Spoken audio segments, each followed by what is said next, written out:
Local 2 Weather Authority forecast with meteorologist John Mayer.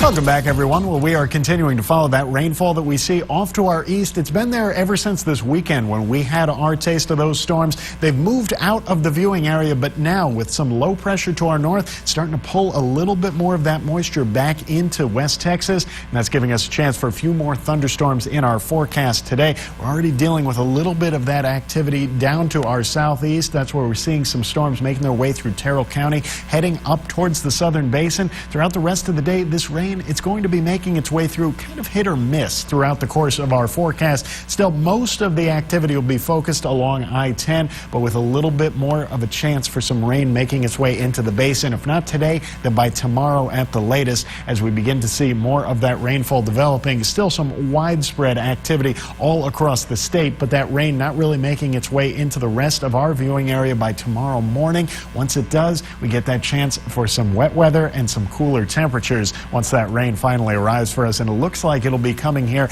in a big way by tomorrow morning into the afternoon hours. Some more thunderstorm activity out there, and it all comes back to that low pressure to our north. That's the driving factor here in our forecast, bringing a lot of that moisture up from the southeast and bringing us some more of that wet weather that we could always use at least a little bit more of in our forecast. Now, yesterday, highs managed to make it into the 90s. It was a little bit warmer out there. We hit 92 in Odessa, Midland, 94 in Wink, 93 Pecos. Today, it's going to be pretty similar, lower 90s for the most part, but with that rain coming back in, a chance to cool off once we make it into tomorrow. But for now, it's just going to be same old out there, mid to upper 60s across the board, and with those highs once more reaching upper 80s, lower 90s. 90 degrees in Andrews, Jal, 91 in Seminole. We get some more of those 90s into the central basin, even seeing a little bit warmer there. Kermit, 91. We get a little bit more heat into the northern Trans-Pecos as well, 92 up in Red Bluff. But where we're already seeing some of that rainfall down to our south, that's where we're going to get some of those cooler temperatures. Southern Trans-Pecos, mid-80s down there.